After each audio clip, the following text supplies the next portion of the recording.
O que o Senhor deseja de mim? Primeiramente, dinheiro, depois vou pensar no que mais. Quanto o Senhor quer? Muito dinheiro, e agora? E me falou um valor exorbitante. Eu apenas disse: o Senhor sabe que é muito dinheiro? Mas sei, também, que o Senhor tem esse dinheiro, afinal Deus não leva o dinheiro das ofertas, falou com deboche. Está bem. Falei, calmamente. Faremos o seguinte: vou até a igreja pegar o dinheiro e te encontro daqui a pouco próximo ao precipício. Afinal é um lugar onde todos evitam. Não quero de jeito nenhum ser visto com o Senhor, para não levantarmos suspeitas sobre minha moral. Portanto, se o Senhor falar com quem quer que seja sobre mim, não verá uma única moedinha sequer. Pode ficar tranquilo, padre. Vou direto daqui para o precipício. Mas se o Senhor não aparecer com meu dinheiro, todos saberão da sua safadeza. Fique tranquilo e não se precipite. Caso eu demore um pouco, lembre-se que sou padre e às vezes minha presença é solicitada com urgência. Portanto, posso demorar, mas tenha certeza que não deixarei de vir, pois seu silêncio é de meu interesse. Está bem, padre, vou aguardá-lo, mas trate de se apressar. E saiu caminhando em direção ao precipício. Voltei para a igreja, peguei uma faca, porém, antes de deixar a igreja fui parado por alguns dos meus fiéis, com pedidos de orações, confissões e conselhos. Atendi a todos, calmamente, e depois saí dizendo que precisava caminhar um pouco sozinho para entrar em contato com Deus e pedir bênçãos para minha igreja.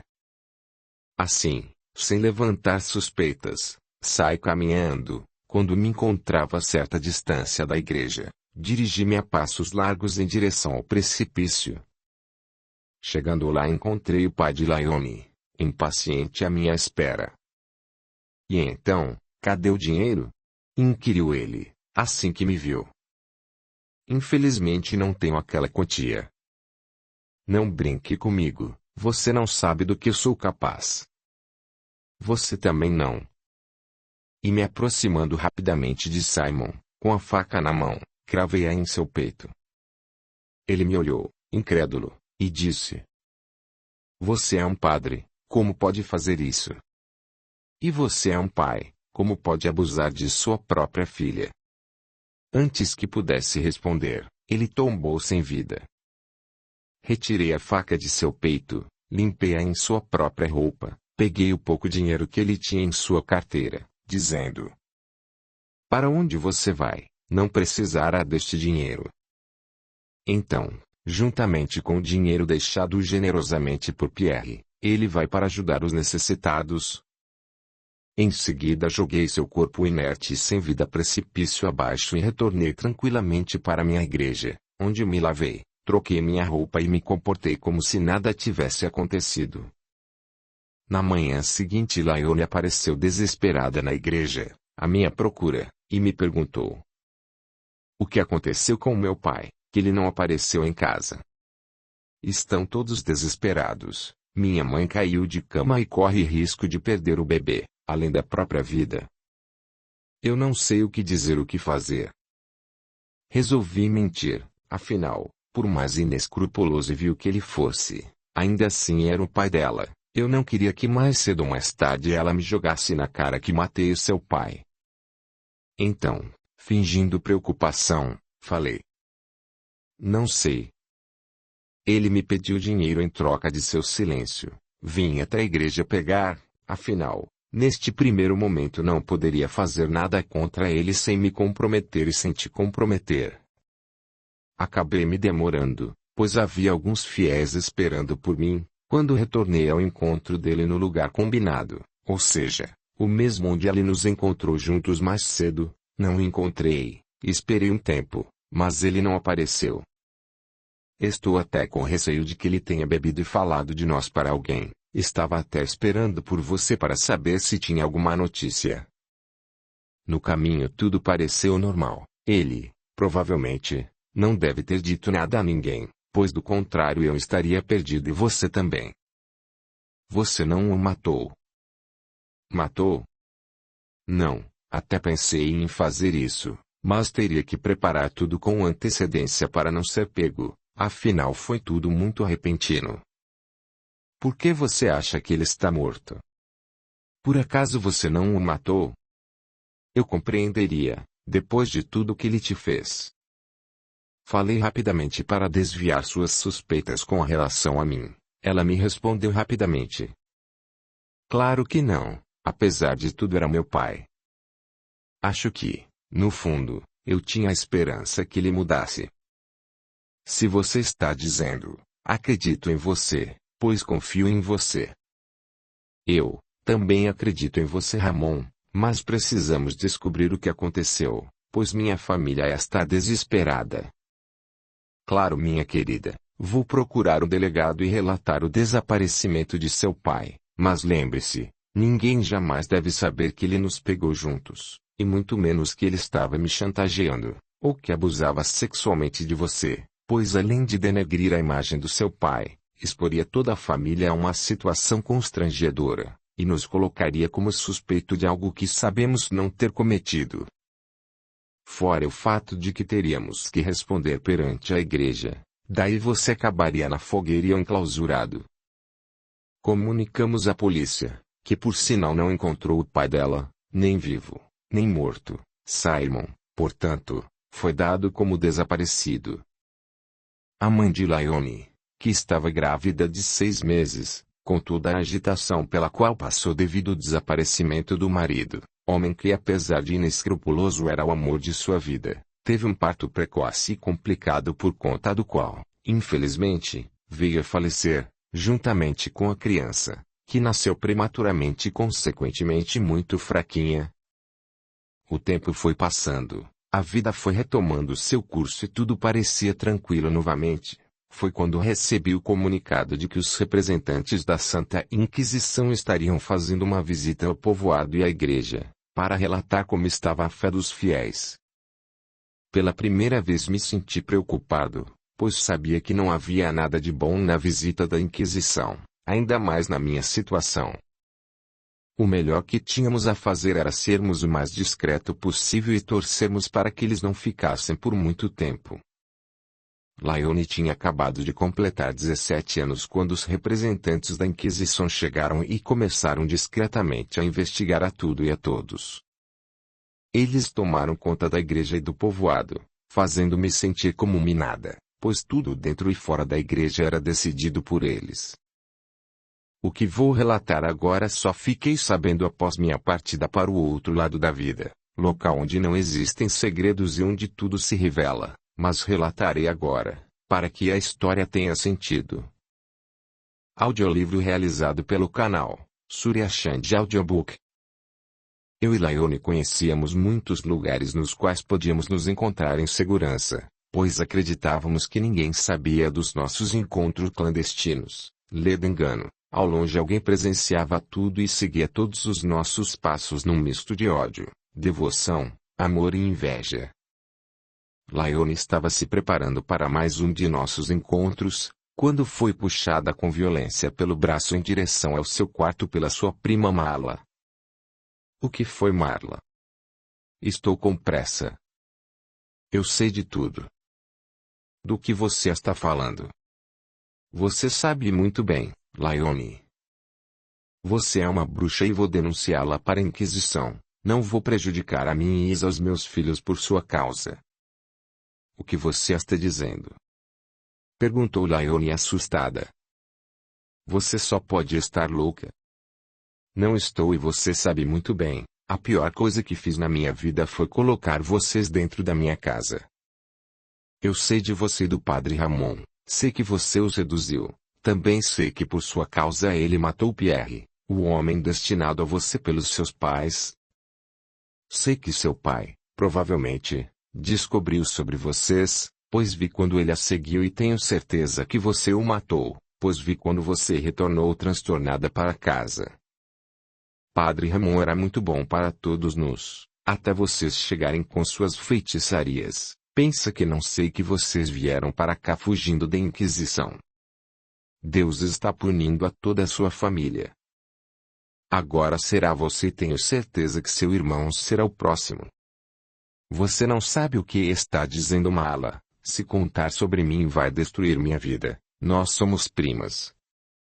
Você é muito egoísta e te odeio com todas as minhas forças, Laione.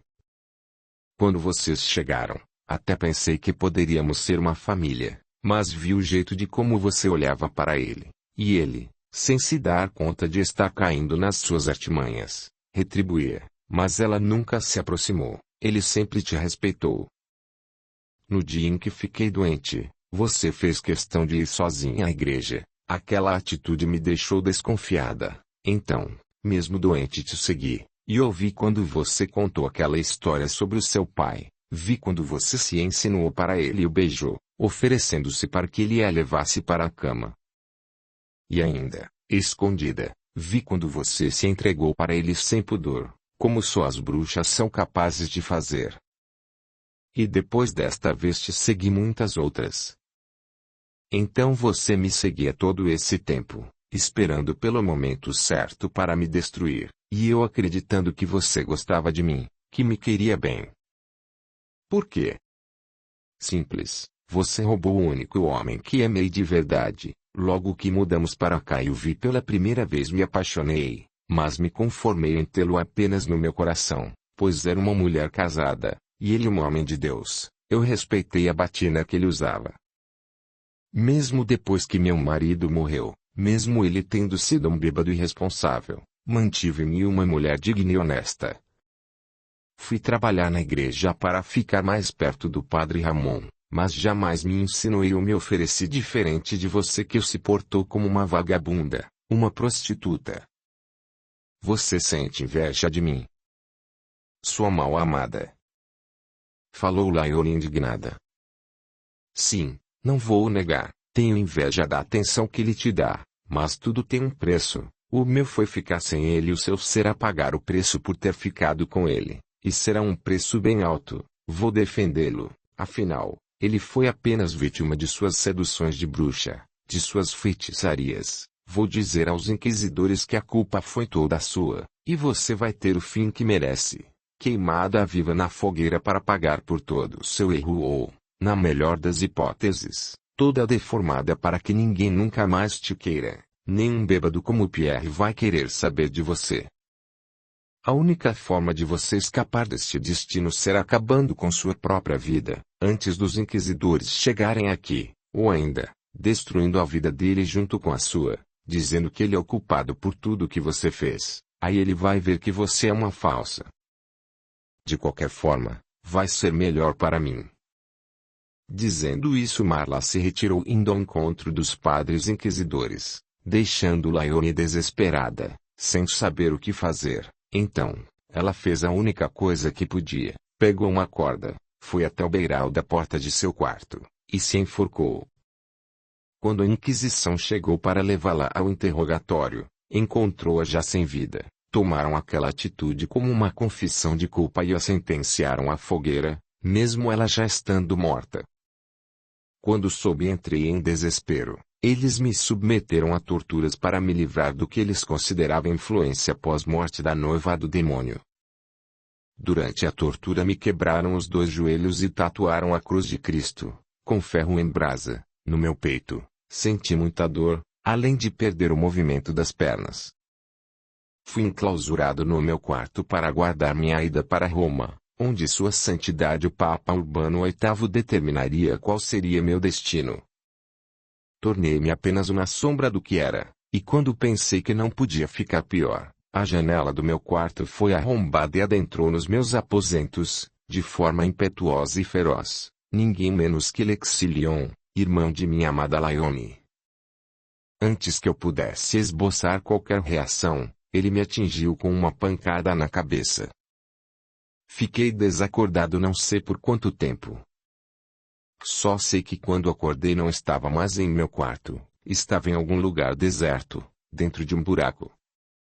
Olhei para cima e lá estava Lexilion, meu algoz, o jovem que se tornou homem e se preparava para vingar toda a família. O que você pretende fazer? Perguntei, mesmo temendo a resposta. O que você acha? respondeu-me com a voz carregada de ironia. Vai me matar? Seria muito fácil e muito pouco diante de tudo que você me fez. Você destruiu minha vida e a vida de toda a minha família. E você acha que vai se safar dessa? Os inquisidores e os policiais virão atrás de você. Os inquisidores já estão à minha procura. Falou com um sorriso de ironia e prosseguiu dizendo. Mas não me encontrarão, a não ser que eles desçam o precipício. Você vai se matar? Perguntei incrédulo. Logo depois de te enterrar vivo. Falou o jovem, com uma risada um tanto dementada. Pela primeira vez me senti apavorado, comecei a gritar e ele, sorrindo, ao mesmo tempo em que jogava a terra em cima de mim, disse. Pode gritar à vontade, padre maldito, pois onde estamos ninguém poderá te ouvir e menos ainda depois que eu terminar de te enterrar. Não sei quanto tempo demorou, mas quando dei por mim estava totalmente coberto pela terra, sentindo-me sufocar, meus joelhos quebrados não permitiam que eu me movesse, então caí em mim de que aquela era minha sepultura, eu estava enterrado e nem ainda havia morrido. Desmaiei e não sei por quanto tempo fiquei desacordado, só sei que quando acordei ainda estava ali, sufocando, sentindo a terra entrando pelo meu nariz e minha boca. De repente comecei a sentir bichos me morderem. Era horrível, pior que as torturas infringidas pelos padres da Inquisição. Quando olhei para mim percebi que, mesmo estando debaixo da terra, consegui enxergar todo o meu corpo devorado por vermes. Em algumas partes os ossos já estavam à vista, e o fedor exalado pelo meu corpo putrefato era insuportável. Pensei em Deus. Mas me lembrei que havia virado as costas para ele e cometido os mais atrozes pecados. Agora ele havia virado, definitivamente, as costas para mim. Eu sabia, instintivamente, que quando ele me permitisse morrer, estaria condenado ao inferno. Com certeza, ainda seria pior que estar enterrado vivo. Parei de rezar, pois sabia que meus pecados não tinham perdão. Sentia muitas dores e o que mais queria naquele momento era poder morrer. Independente do que me esperava do outro lado, não aguentava mais toda aquela terra em cima de mim e seus vermes me devorando vivo. Além do fedor exalado por meu corpo se decompondo paulatinamente, sentia a vontade de chorar, mas não havia mais lágrimas. Mas, o pior de tudo eu não sabia, já estava morto há mais de 2 anos. Se inscreva. Ative o sininho, e clique em todas, para receber as notificações de novos audiolivros. Capítulo 4. O despertar. Perdi a noção de quanto tempo fazia que eu encontrava-me naquela situação, pois muito havia perdido a noção de tempo. A dor, a falta de ar, os vermes devorando meu corpo, além do fedor exalado por mim me deprimia e me fazia maldizer minha vida. E ainda estava lamentando minha sorte, quando escutei uma voz familiar se dirigindo a mim. E então, quer dizer que ainda está aí, padre maldito, gargalhou o dono da voz. Olhei para cima, a terra se fez transparente e pude ver nitidamente Lexilion, no alto da cova, me olhando. Então perguntei com voz fraca. Arrependeu-se e vai me tirar daqui? Pois saiba que é tarde demais, estou quase morto, apesar de não conseguir morrer e não entender por quê, mas te imploro, por misericórdia, termine o serviço que você começou, mate-me de uma vez. Vejo que desistiu de se matar e fico feliz por você, mas agora acaba comigo de uma vez e siga em paz seu caminho. Lexilion gargalhou e, dirigindo-se a seus companheiros que até então eu não tinha visto, falou. Esse é o padre de quem lhes falei e para minha sorte ainda está aqui. E se dirigindo novamente a mim disse. Padre maldito, se pudesse te matar, 1000 vezes te mataria, mas infelizmente para você já estamos mortos. E tirando o capuz e a capa que o protegia, vi um rapaz ainda jovem, todo ferido pela queda do precipício, mas ainda vivo. Então perguntei assustado. Que bruxaria é essa? Como pode estar andando e bem com seu corpo todo arrebentado? E como pode dizer que estamos mortos? se estamos bem vivos e conversando. A vida continua, padre do demônio, a vida continua, só que aqui as regras são outras, aqui eu mando e você obedece. Aqui você não passa de um escravo, levanta-te, padre Caveira, que seu martírio está apenas começando. Então senti toda a terra assumindo de cima de mim, quando me dei por mim estava deitado aos pés do meu algoz, com todos os seus amigos gargalhando ao seu lado. Olhei para mim e eu estava nu, pois minhas vestes haviam se deteriorado e se tornado pó, apesar de não haver mais carne em meu corpo. A cruz tatuada em meu peito estava gravada nos ossos do meu peito, mais precisamente no meu manúbrio, ou seja, na parte superior do osso externo. Provavelmente, para que todos pudessem ver por onde eu andasse que eu era um traidor do Cordeiro, e que aquele era o destino dos traidores. Se não pude ser exemplo enquanto vivo, então ele faria de mim exemplo depois de morto. Levante-te, Caveira, e venha, temos muito trabalho pela frente. Percebi que os ossos dos meus joelhos se recompunham, então me levantei e fiquei ereto diante dele, que com um movimento de mão, sem nem ao menos tocar-me, jogou-me longe e disse: insolente, como ousa erguer os olhos diante do teu Senhor? E me lançou novamente, agora para junto do grupo de desvalidos que o seguiam. Olhei novamente para meu corpo nu e, apesar de serem apenas ossos, senti-me envergonhado, humilhado, mas não tinha nada a fazer a não ser seguir calado, sempre em frente, em direção a nada, mas devo confessar que era um pouco melhor do que ficar deitado com toda aquela terra me sufocando dia após dia. Segui de cabeça baixa, todos que me olhavam eu achava que era por estar nu. Engraçado, eu era uma caveira que andava e achava que as pessoas estranhavam o fato de eu estar nu, e não o fato de ser uma caveira. Quando agora meu senhor Lexilion era chamado para algum trabalho, onde tinha que produzir em algum encarnado dor e sofrimento, ele levava com ele alguns escravos, geralmente eu era levado, e minha função era me aproximar da pessoa e envolvê-la com um abraço, enquanto meu senhor me torturava. A minha dor e sofrimento eram compartilhados com a vítima, que sem saber o que se passava, ficava quase louca, sentia-se angustiada, sufocada, sentindo bichos percorrerem seu corpo. Às vezes a pessoa enlouquecia de verdade. Quando o objetivo era alcançado, todos do grupo eram beneficiados com alguma coisa, como por exemplo a energia retirada do fumo, do álcool ou de determinados alimentos. Para todos eram energias muito valiosas, uns por terem sido viciados na terra e outros por saberem manipular esses elementos, e assim usá-los magisticamente no plano em que nos encontrávamos. Mas eu era apenas um escravo e escravos, como todos sabem, trabalham de graça e em troca de pancada, e pancada, era a única coisa que eu recebia. Também pensava comigo mesmo.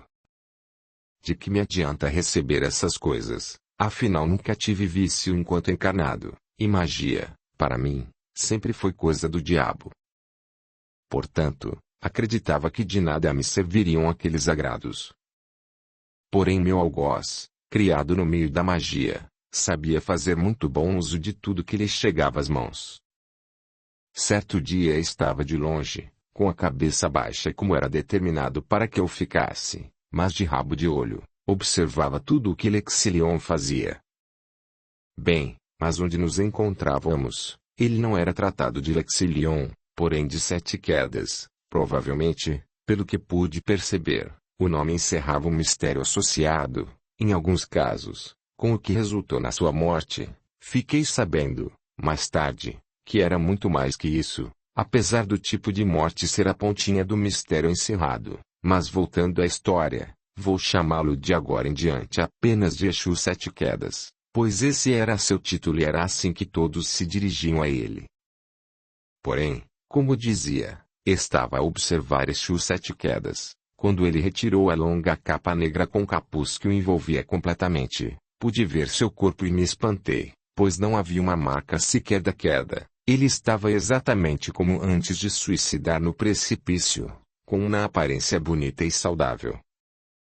Fiquei de boca aberta e imaginava que mistério, que bruxaria, que magia era aquela que o fizera recuperar sua aparência, Eu precisava descobrir, pois só assim teria o meu corpo de volta e deixaria de ser aquele monte de ossos. Contudo, sabia que ele jamais me contaria. E foi esta a motivação que me levou a aprender coisas novas neste novo mundo.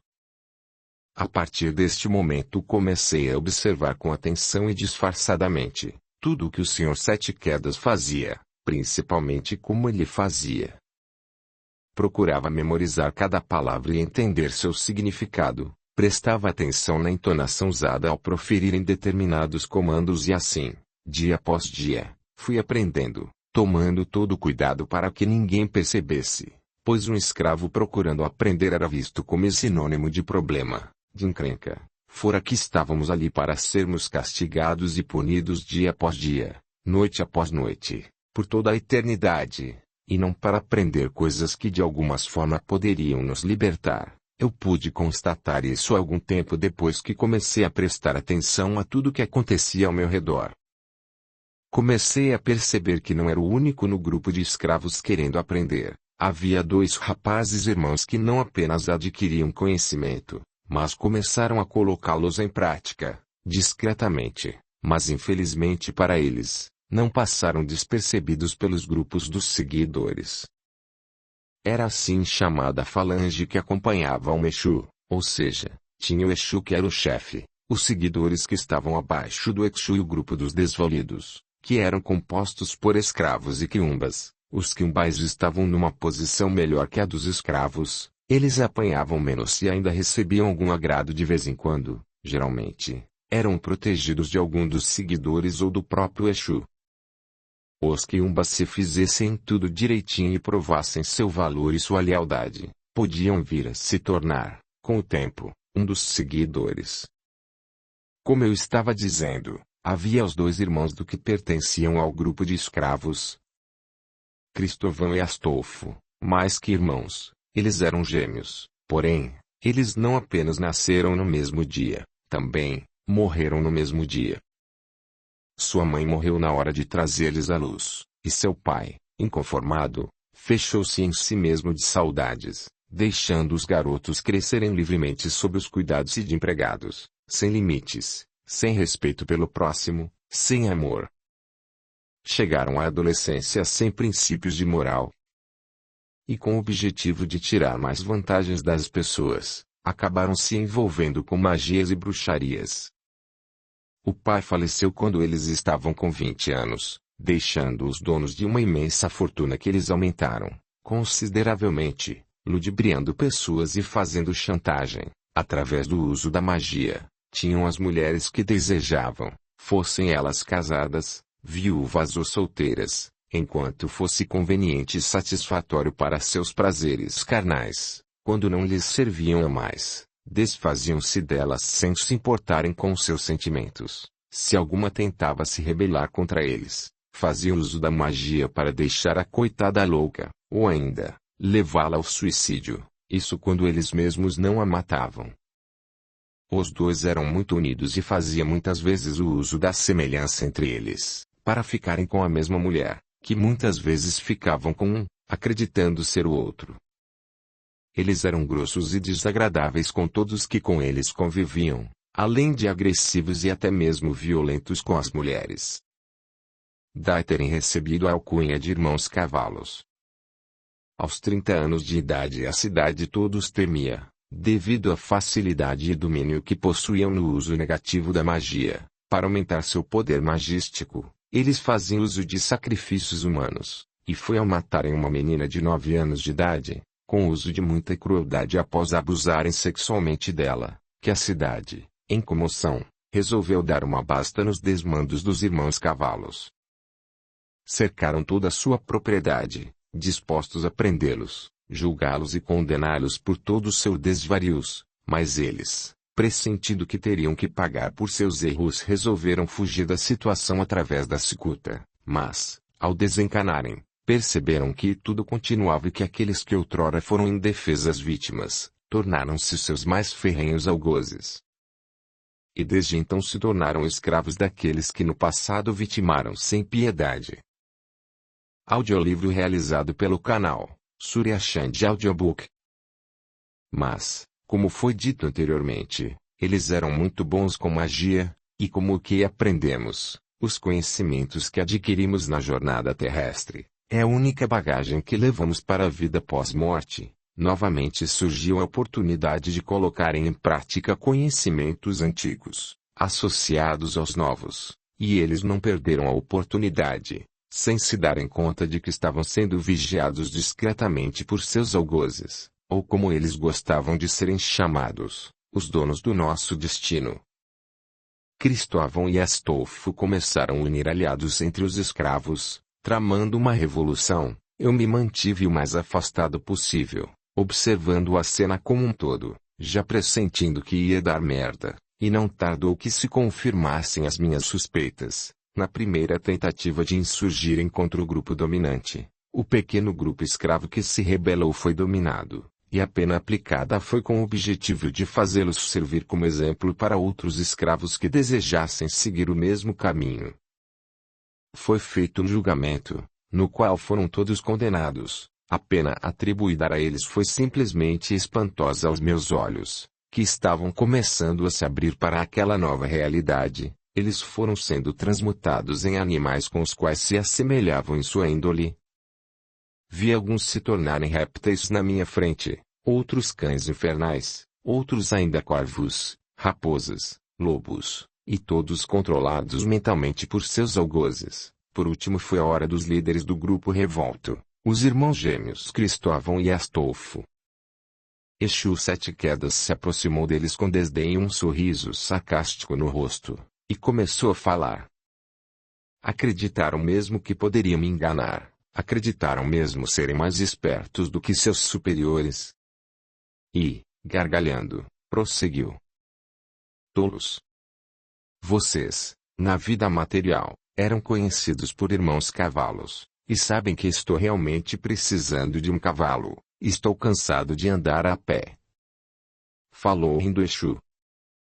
Portanto, a partir de hoje, é isso que vocês serão, um cavalo, um será à frente e outro à traseira, afinal, como cavalo provavelmente serão mais úteis e darão menos trabalho.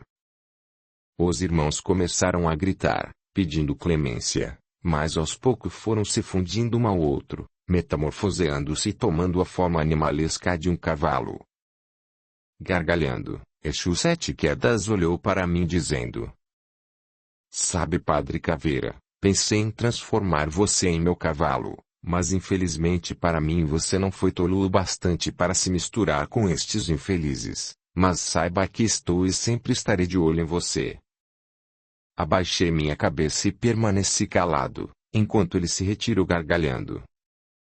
Porém, tive certeza que do mesmo modo com que observava cuidadosamente tudo ao meu redor, também era observado por todos ao meu redor. Assim segui meu caminho e minha sina. Agora o grupo, além dos escravos, tinha também os animais metamorfos, que eram manipulados mentalmente a fazer tudo que lhes era ordenado, e por sua condição de impossibilitados de se comunicar, estavam abaixo de nós escravos. O tempo passava e não tínhamos noção de sua cronologia.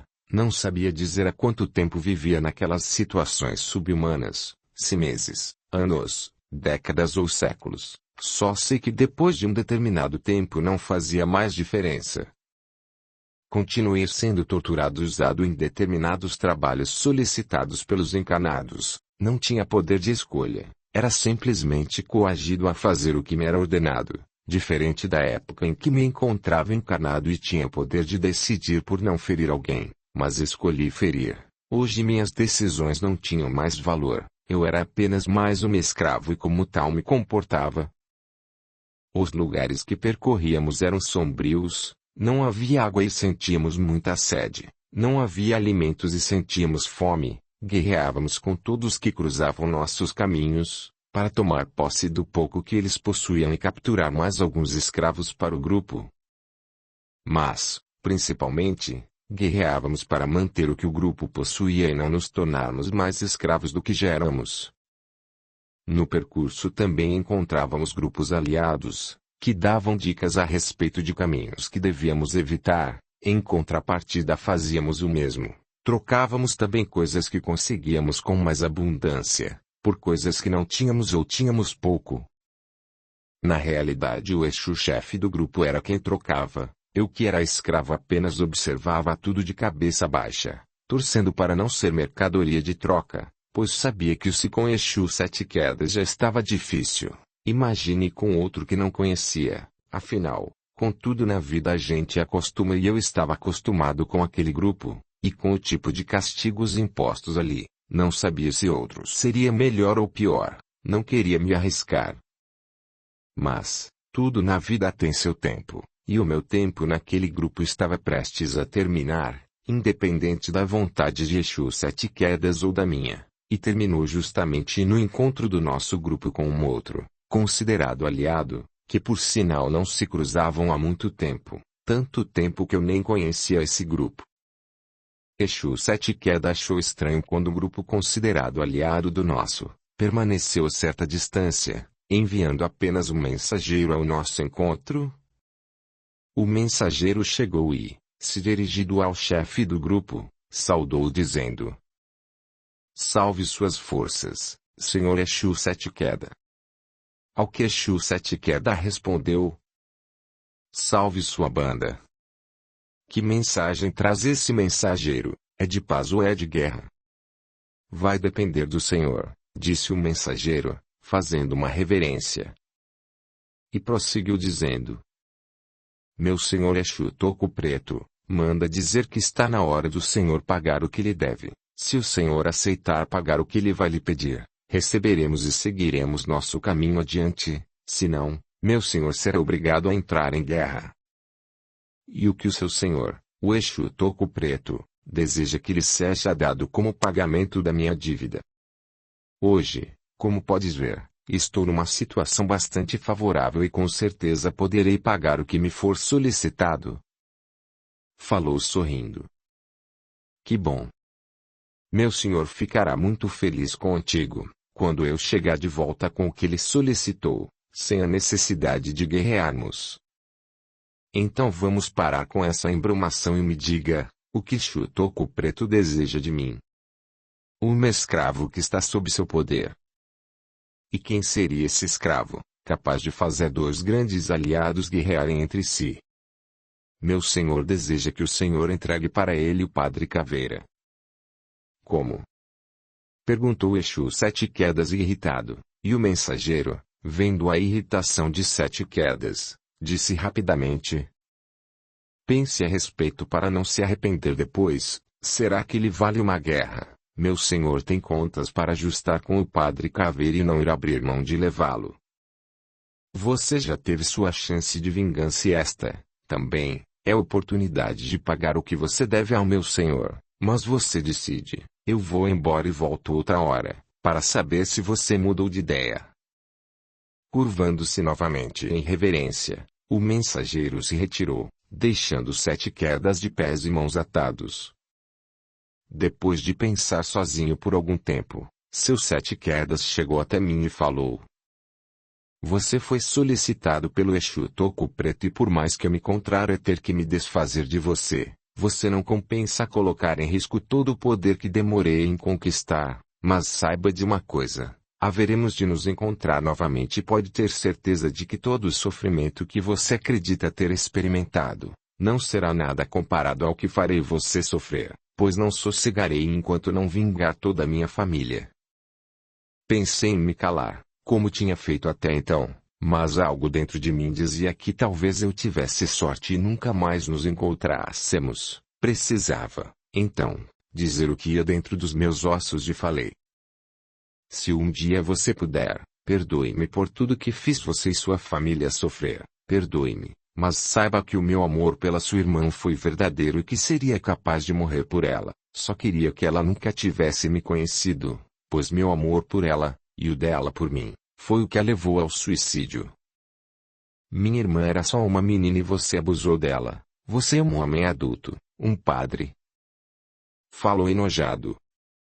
"Eu a amei. Mas quando fiquei com ela, ela já havia perdido a inocência. Seu pai abusava dela desde que ela tinha 9 anos de idade e por isso o matei, assim como Pierre." Eu precisava falar, mesmo que ele me matasse novamente, mas precisava vomitar tudo aquilo que guardava comigo. Mentiroso! Gritou Sete Quedas, jogando-me com um movimento para longe dele. Meu pai amava e queria protegê-la de você, por isso você o matou. Ele queria Pierre para Laione, por acreditar que ele poderia oferecer uma vida melhor para ele, e você os matou a todos. A meu irmãozinho que não chegou a viver uma semana sequer, a minha mãe que morreu de tristeza pela perda do amor de sua vida, e minha irmã que se matou de desgosto e hoje ela pena em algum campo maldito, de onde não consigo retirá-la, sem correr o risco de também ficar aprisionado, falou Exu, olhando-me com ódio. Laione me contou, quando disse me amar, tudo o que o pai fez com ela, e sobre os motivos que o levaram a vendê-la para Pierre. Ela me falou das ameaças que sofria por parte do pai, caso contasse para alguém o que ele fazia com ela. Você pode me torturar se quiser, até me transformar num ovoide, mas não vou negar o meu amor por Laione, e muito menos o prazer que senti ao matar Pierre e depois seu pai. Novamente com um movimento de mão, ele me jogou para longe, gritando para eu me calar, mas continuei. No fundo você sabe que tudo que estou dizendo é verdade, e se um dia, por acaso, você encontrar novamente sua irmã, poderá confirmar com ela. Some da minha frente, Padre Demônio. E novamente com um movimento brusco me jogou para longe, senti meus ossos baterem no solo seco e senti dor, e ainda ouvi chamar 2 de seus seguidores e dizer: leve este miserável daqui e o entreguem para Exu Toco Preto. Digam que minha dívida com ele está paga, agora vão e sumam com este infeliz da minha frente. E dizendo isso desapareceu, enquanto os 2 seguidores me levavam arrastado até onde seu Toco Preto se encontrava. Deixaram-me lá, com um dos feitores do Exu, que tinha a ordem direta de Exu Toco Preto para me receber, depois de dizer tudo o que Exu Sete Quedas havia ordenado. Partiram, deixando-me jogado no chão. Fiquei largado ali no chão não sei por quanto tempo, pensava milhões de coisas ruins que estariam reservadas para mim, não imaginava de onde podia conhecer Exu Toco Preto e muito menos o que teria feito para ele de tão ruim, para ele ameaçar iniciar uma guerra só para me ter sob seu poder. Estava ainda perdido em meus pensamentos, sem me atrever a levantar do local onde havia me jogado, quando ouvi uma voz atrás de mim que me dizia: quanto tempo não nos vemos? Da última vez você estava bem magro, mas não como agora. Salve Padre Caveira, falou gargalhando. De onde te conheço e o que fiz para despertar sua ira? Me perdoe, mas não consigo me lembrar. Perguntei desesperado. Exu Toco Preto, gargalhando, respondeu: te conheço há muito tempo. Eu estava presente quando você incitou sua mãe a matar seu pai e a se matar logo em seguida. Eu estava presente quando aquela maldita nega Maria te delatou para o delegado como assassino. Apesar de você não ter sido condenado, você teve que virar padre naquela noite e todo o meu sonho de ter uma vida digna naquela fazenda foi por água abaixo, pois você teve que vender a nós e a fazenda para não levantar suspeita. Mas eu me vinguei por meu povo, que estava tão perto de ser tratado com um pouco de decência, pois vós não era cruel conosco como seu pai ou como sua mãe, e também não era indiferente como seu irmão. Você roubava comida na cozinha para levar na senzala para meu povo que sofria de fome, dava água, escondido de vossos pais, para os negros presos no tronco embaixo do sol, e se apaixonou por uma negra e a tratou com respeito. E por esse amor teve coragem de induzir vossa mãe a matar vosso pai e a se matar, se não fosse pela nega Maria. O senhorzinho teria ficado com a fazenda e desobrigado de ser padre, mas eu fiz o que era certo com aquela traidora da raça. Eu a matei na primeira oportunidade e fugi, então me escondi no meio de alguns índios e aprendi a viver como eles. Ia na cidade apenas para roubar, pois tinha esperança de conseguir dinheiro suficiente para comprar a minha carta de alforria. Por conta desses meus roubos, muitas vezes acabava por matar alguém, e assim acabei capturado e roubado. O infeliz pegou todo o dinheiro que eu havia conseguido juntar e depois me matou no tronco, embaixo da chibata. Fiquei revoltado, deixei de ser o Antônio que você conheceu e me tornei um quiumba. mas agora sou Exu, Exu Toco Preto. Levante, meu amigo, pois mesmo no inferno existe reconhecimento, e reconheço o que você, mesmo jovem, fez por mim e pelo meu povo. Ergui a cabeça e reconheci Antônio, o menino designado a brincar comigo quando éramos pequenos e de quem acabei me tornando amigo, mesmo com meu pai não aceitando nossa amizade.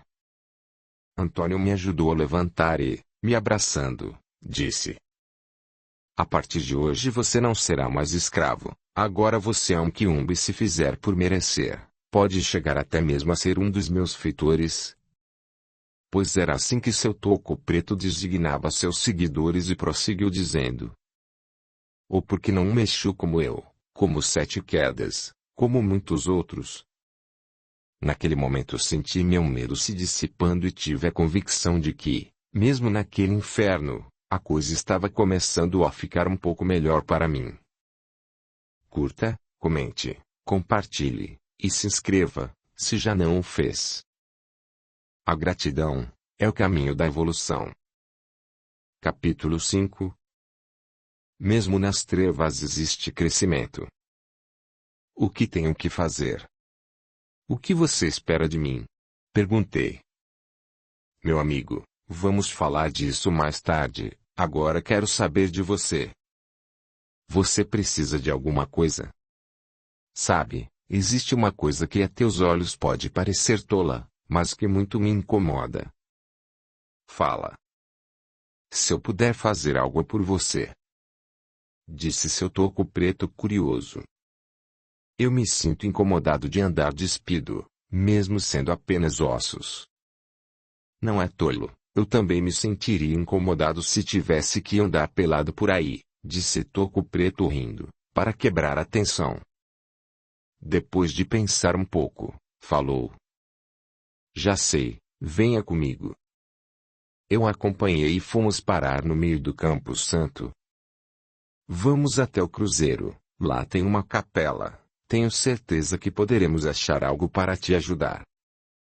Fiquei animado e nesse estado de ânimo o acompanhei até a capela do cruzeiro. Ao entrar seu Toco Preto me mostrou um velho hábito negro, com capuz e cordão, pertencente a algum frade, provavelmente da ordem franciscana, esquecido, jogado num canto empoeirado, mas que para mim foi um achado mais precioso do que qualquer tesouro. Fui para pegá-la, mas os ossos de minha mão passaram direto por ele. Tentei por mais algumas vezes, porém desisti desanimado diante do insucesso. É impossível. Falei para Exu Toco Preto, um tanto decepcionado, ao que ele me respondeu gargalhando. Difícil, mas não impossível. Você não é mais matéria, enquanto o hábito é, então me diga como você quer pegá-lo, padre. Você não aprendeu nada em todo esse tempo de perambulação pelo mundo dos desencarnados. Não tive muitas oportunidades, afinal, não passava de um reles escravo. Nunca é tarde para se aprender, antes você era apenas um escravo, agora você não tem mais esta desculpa. E dizendo isso ele plasmou uma cópia astral do hábito na minha frente e me entregou, pela primeira vez, depois de muito tempo. Me senti tão feliz como uma criança que acabava de ganhar o presente tão desejado. Vesti rapidamente e naquele instante, senti minha dignidade ser desenvolvida. Se tivesse lágrimas, seria até capaz de derramá-las, mas seriam lágrimas de alegria, de emoção. Após isso me senti tão animado que pedi a Toco Preto para me ensinar a plasmar, e ele me ensinou com presteza. No início tive certa dificuldade, mas logo peguei o jeito e queria plasmar tudo que via na minha frente, até que Toco Preto acabou com a brincadeira dizendo: audiolivro realizado pelo canal Surya Chand Audiobook. Agora chega, senão você vai trazer tantas coisas do plano material pra cá, que vai faltar espaço para as nossas coisas. Foi um momento muito especial, pois pela minha mente só o que passava era que a partir daquele instante, nunca mais ficaria sem roupa, nunca mais passaria por essa humilhação. Sempre gostei muito de aprender, obter novos conhecimentos fazia com que eu me sentisse vivo. Aprendi muito com Toco Preto, Todavia dois aprendizados muito importantes ocorreram quando servi ao Sr. Sete Quedas, e eles foram e são importantes para mim até hoje. Uma é a humildade e o outro a discrição. Minha curiosidade aflorava cada vez mais com relação a tudo que estava conhecendo agora. Não mais me via como mero objeto, porém como ser vivo, ativo e pensante, com poder de decisão, mas também com um grande senso de gratidão. Senhor Exu Toco Preto. Pode me chamar apenas de Antônio, se assim o desejar. Não. Apesar de toda a sua generosidade para comigo, reconheço o meu lugar e sei o quanto deve ter custado para você conseguir esse título, que por direito é seu. E, assim como no plano material, apesar de considerá-lo como um amigo, era superior a você, e você me respeitava e tratava como tal. Hoje nos encontramos nesse novo plano da vida e aqui os papéis se inverteram. Você, apesar de meu amigo, é meu superior e devo a você respeito e obediência, não por imposição, mas por reconhecimento. E um comportamento diferenciado da minha parte poderia fazer com que fosse visto por seus seguidores, ou como o Senhor mesmo os chama, seus feitores, como fraqueza da sua parte. Obrigado, Padre. Você se tornou sábio aos meus olhos, alguém neste inferno em quem, verdadeiramente, posso confiar. Não sou tão sábio assim, portanto, seria possível você me explicar a diferença de escravo, quiumba, feitores ou seguidores, Exu? Toco Preto deu uma gargalhada e falou. Tanto tempo neste inferno e ainda não aprendeu o básico. Mas vamos lá, um escravo é alguém que morreu e tinha dívidas com algum outro espírito mais forte, e essa força é adquirida pelo conhecimento, ou ainda a dívida pode ser com vários outros espíritos que se unem para subjugá-lo. Foi exatamente o que aconteceu com você. Você tinha dívidas e se culpava, acreditando que merecia sofrer e ser punido pelos seus atos. Então você passou por tudo. E como Exu Sete Quedas possui mais conhecimentos do que você, aproveitou-se do seu sentimento de culpa e conseguiu subjugá-lo. Quando estava com Sete Quedas, viu transformar dois irmãos em um cavalo. Seu Toco Preto gargalhando falou. Deve ter sido muito engraçado, e também muito útil, para Sete Quedas ter um cavalo. Como pode? Que magia é essa? Nós somos o que pensamos ser, do mesmo modo que plasmamos roupas e objetos como você aprendeu hoje a fazer, podemos, também, plasmar formas físicas.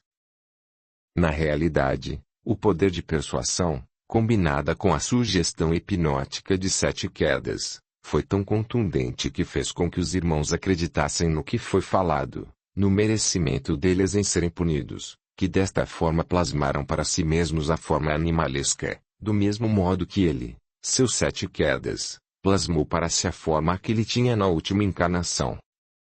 Sempre tive curiosidade em saber como Sete Quedas conseguiu transformar seu corpo deteriorado pela queda do precipício, no mesmo corpo que tinha antes do suicídio.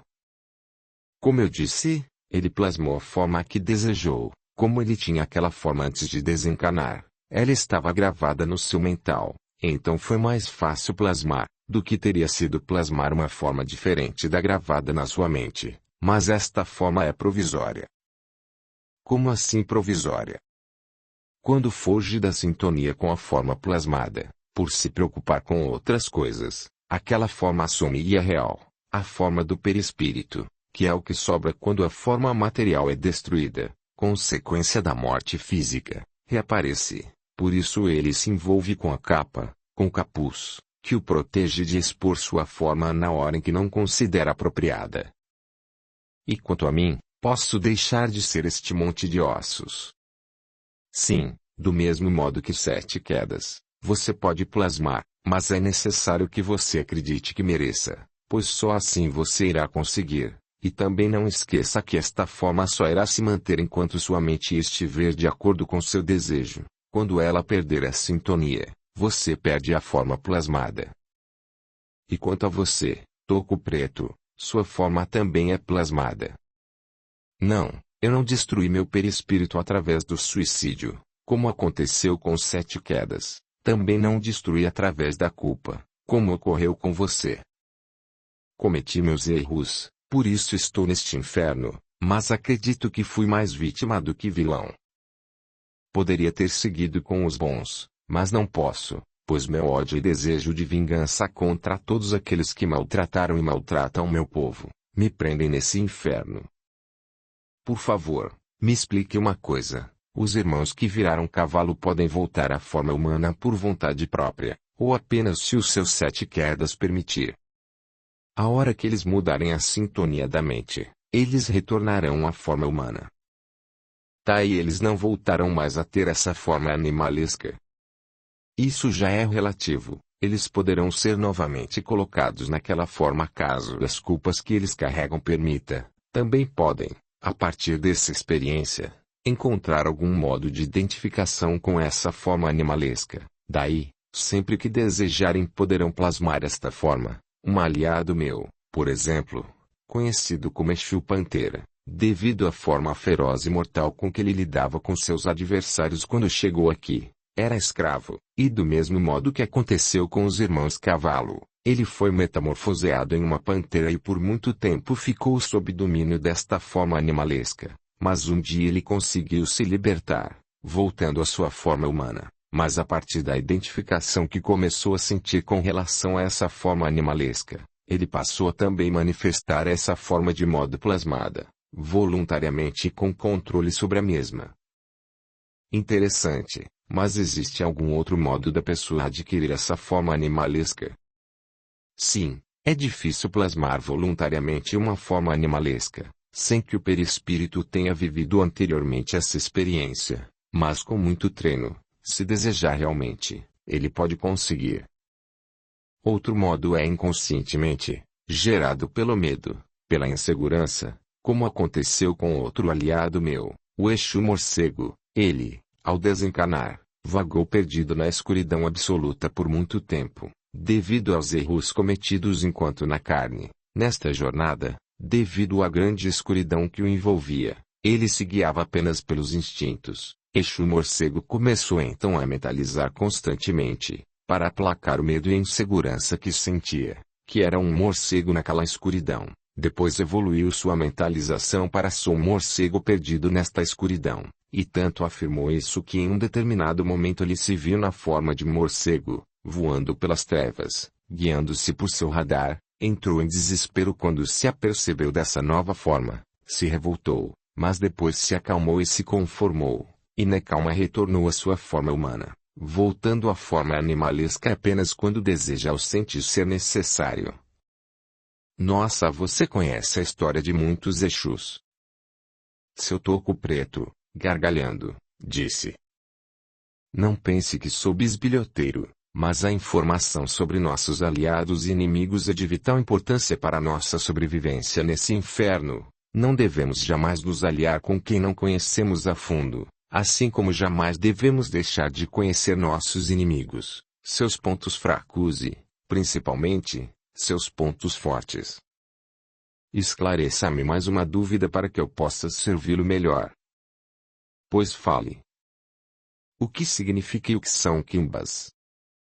Você disse que vou passar de escravo para quimba, mas o que verdadeiramente é ser um quiumba? O que terei que fazer nesta nova realidade? Bem, como vou explicar? Deixa pensar num modo melhor de você entender. Você sabe que na minha última encarnação eu fui seu escravo que era de origem bantu. Sim.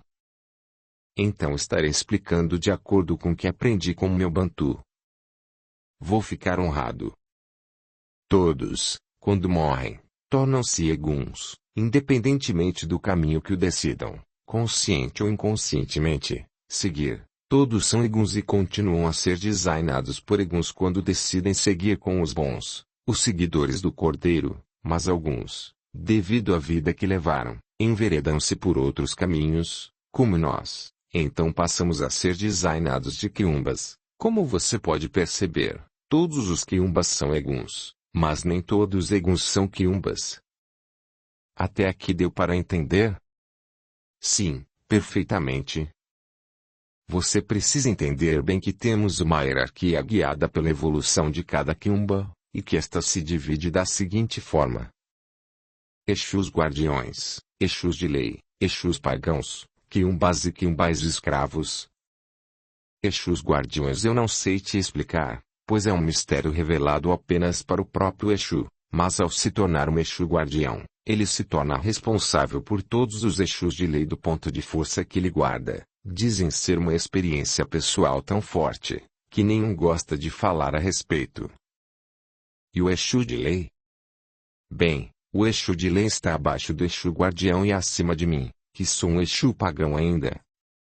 O Exu de lei vive uma experiência diferente, mas ao mesmo tempo parecida à do Exu guardião. Em um ponto de sua caminhada ele encontra o trono que comanda seu ponto de força. Se eu encontrá-lo ele tem coragem de assumir seu trono. Ele se torna um Exu de lei, e como o próprio nome já diz, ele trabalha apenas dentro da lei. Caso ele se desvie, será cobrado pelo guardião do seu ponto de força, que está abaixo, pelo que eu sei apenas de Olorum e dos sagrados orixás, que são forças poderosas acima de nós e que nos direcionam punindo ou nos recompensando. Uma coisa importante a se dizer sobre os guardiões, é que eles não atingem esse ponto antes de terem encontrado seu trono, ou seja, antes de serem Exus de lei.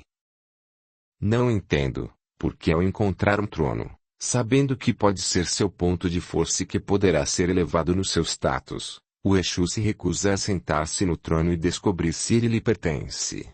Seu toco preto, gargalhando, respondeu: simplesmente porque, se não for seu trono, você é considerado um usurpador. E o trono possui um mistério que eleva a Exu de lei quem senta nele por direito, mas reduz ao void a quem senta nele não sendo possuidor de tal direito. Eu tinha tido a oportunidade de ver alguns ovoides e, verdadeiramente, a ideia de me tornar um ovoide não me pareceu nada atrativa. Você já encontrou algum trono, seu toco preto? Vários, mas como a minha simples presença aqui pode te revelar, não fui tolo o bastante para tentar me apossar de nenhum deles. Só farei isso no dia em que tiver certeza absoluta de ser o legítimo dono do trono. Bom saber, afinal, se tem algo que não me apetece, é me tornar um ovoide. Nem a mim, amigo, nem a mim. Então você é um Exu pagão e como se adquire esse título? Pela força e conhecimento. Sabe aquela frase, na terra de cego, quem tem um olho é rei? Funciona do mesmo modo aqui, na terra de quiumba, quem tem força e algum conhecimento é Exu pagão. Você cria um grupo com aqueles com quem sente mais afinidade, ou que possuem algum conhecimento ou força, mas menos do que a sua. Então você se propõe a ensinar a eles o que você conhece. Esses são os que eu chamo de meus feitores, mas que os outros os chamaram de seguidores, aprendizes, generais de guerra e por aí afora. Quando eles percebem que têm conhecimento bastante, e condição de formar seu próprio grupo e aliados, eles são livres para partir e se tornarem Exus pagãos. Enquanto estão sob meus domínios eles são responsáveis por cuidar, direcionar e supervisionar os quiumbas do grupo, além de poderem se apresentar em trabalhos usando meu nome como se fosse eu, mas apenas com a minha autorização. Então chegamos aos quiumbas. Qual a função deles? É o que verdadeiramente interessa para você nesse momento, apesar dos demais conhecimentos serem muito importantes.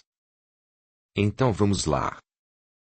Estava empolgado com todo o conhecimento adquirido. Era o básico, mas era o começo, e eu começava a perceber o quanto o conhecimento era importante no plano em que me encontrava.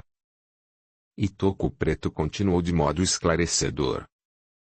Bem, temos dois tipos de quiumbas, o quiumba mercenário, também conhecido como rabo de encruzilhada, que é um quiumba independente, vive por conta própria, não tem aliados, pois não confia em ninguém, não é aliado, pois ninguém confia nele, diverte-se enganando encarnados desavisados, a quem eles prometem tudo que eles sabem que a pessoa deseja, em troca de grandes oferendas, usurpam, para isso, dos nomes de Exus e os usam como se fossem deles. Quando capturados, acabam como escravos, mas são geralmente bastante espertos para não se deixarem apanhar facilmente. Eles conseguem inflar tanto o ego de alguns encarnados, que estes preferem dar mais créditos ao Quiumba do que ao verdadeiro Exu. Só se dão conta de que foram enganados quando já é tarde demais. Este tipo de Quiumba também se abastece com restos de energias que sobram no ponto de força, referente a alguma entrega feita a algum Exu. É por isso que também são conhecidos como rabo de encruzilhada. Muitas vezes costumam se abrigar em seus antigos lares da época em que ainda viviam na matéria, tornando o ambiente assombrado ou tóxico para os encarnados que ainda vivem no local. Eles, também, vendem seus trabalhos para nós Exus pagãos, pois para muitas coisas que temos escrúpulos para fazer, eles são totalmente inescrupulosos. Além de não cobrarem caro pelo serviço, pois para eles é uma forma de se aproximarem de nós, quando começam a sentir que está na hora de dar algum passo evolutivo na sua jornada neste campo da vida, buscam se aliar a alguém que consideram em condição de lhes pagar, proteger, garantir sua liberdade e desenvolverem seu estágio. No caso dos que me seguem, são os feitores, que mais para frente terão condição de se tornarem Exus pagãos. E o segundo caso? No segundo caso se enquadram os protegidos de Exus pagãos, sem conhecimento para galgarem o próximo degrau, ou ainda aqueles que eram escravos e cresceram no conceito de seu senhor, ou de algum outro senhor que o resgata de seu antigo dono, deixando de ser Quiumba escravo para se tornar apenas Quiumba. Neste caso, o trabalho realizado por eles é o trabalho sujo, e para isso se utilizam de escravos e ovoides, e costumam ser mais cruéis e desprezíveis que os próprios Quiumbas mercenários, pois querem mostrar serviço para provarem que estão aptos a evoluir em mais um degrau aqui no inferno em que nos encontramos. Não sei quanto tempo durou todo esse meu aprendizado, pois o tempo aqui é diferente do tempo no plano material, e devido ao fato de aqui ser sempre noite fria, pode ter passado uma semana, um mês, um ano ou um século no tempo cronológico dos encarnados, sem que nem nos apercebêssemos deste fenômeno. Mas que diferença faz para quem vive este inferno? O importante é que comecei a trabalhar como o Quiumba e Toco Preto me explicou que nosso trabalho era solicitado pelo seu povo, através do que ele e seu povo tratavam por Quiumba, que significava um acordo, um acerto, um pacto entre eles e nós, onde eram oferecidas oferendas em troca de favores.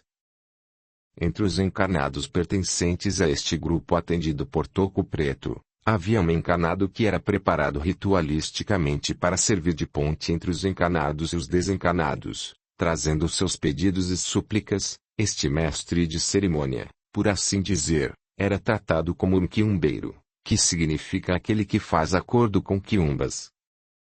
Nosso serviço, junto àquele grupo, era interessante. Quando um negro era colocado no tronco, colocávamos um quiumba escravo ligado mentalmente a outro quiumba, também escravo. Um quiumba abraçava o escravo que estava no tronco e levava a chibatada junto com ele, enquanto o outro abraçava um dos filhos do senhor, ou a própria sinhá, fazendo com que parte da dor infligida ao escravo, fosse partilhada com um ente querido do senhor do escravo que estava sendo açoitado. Assim começava a maior gritaria na casa grande e o senhor da fazenda, o coronel, corria para tirar o escravo do tronco. Cobríamos os olhos dos senhores para não verem os escravos roubarem comida, ou ainda, fazíamos uso de ovoides, que carregávamos conosco, e grudávamos em senhores de engenhos, para que caíssem num sono pesado, e desse tempo de escravos conseguirem escapar, chegávamos a abrir majesticamente a porta da senzala e fechá-la novamente.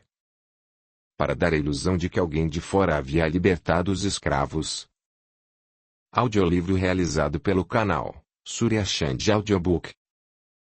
Produzíamos doenças nos brancos, de todos os tipos, que médico nenhum conseguia diagnosticar. Aprendi muito, principalmente, magnetismo e hipnose, conseguindo produzir e curar doenças com a mesma facilidade, mas numa coisa eu não mudava, não permitia que ninguém visse meu rosto ou meu corpo, pois o envolvia totalmente em meu velho hábito, que recebi de Toco Preto, a única coisa que o manto não cobria, provavelmente, para não me deixar esquecer o que verdadeiramente eu era, eram meus pés, fazendo com que encarnados que conseguiam me enxergar, se desesperarem, acreditando estar recebendo a visita da própria morte, e para brincar comigo, Toco Preto plasmou uma foice e me deu de presente, como arma de defesa, o que deixava todos à minha volta muito mais apavorados, o que divertia muito seu Toco Preto, até o dia em que ele chegou para mim e disse: a partir de agora você será um dos meus feitores, tenho certeza que será um dos mais respeitados, tanto pelos quiumbás como pelos encarnados. E assim iniciei meu caminho para me tornar um Exu pagão, tal qual Toco Preto, só não sabia que algo muito maior estava no meu caminho, no meu destino. Capítulo 6. Exu Caveira. O guardião da Calunga. Não sei por quanto tempo permaneci como feitor do senhor Toco Preto, só sei que foi por muito tempo, mais que seu feitor, eu era seu braço direito, seu amigo, seu homem de confiança.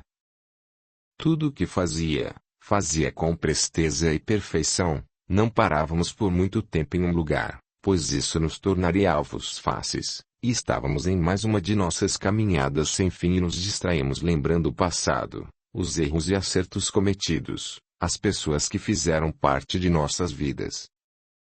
Já havíamos passado por tantos tronos da lei que havíamos perdido a conta, e nesses encontros com esses tronos, perdíamos mais membros do grupo do que quando encontrávamos com algum grupo inimigo. Não tinha interesse nenhum em me sentar naqueles tronos e me tornar um ovoide, aquela massa sem forma, mas com vida, uma vida reduzida ao nada, perto de tudo que vivi desde que perdi a mulher amada.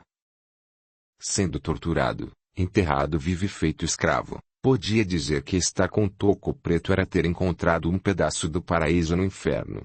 Então, para que deixar a ganância atrapalhar tudo o que eu havia conquistado, não queria trono nenhum, estava muito bem onde estava. Como dizia, estávamos relembrando o passado, quando me lembrei de Querência e perguntei para Toco Preto: você se lembra de Querência?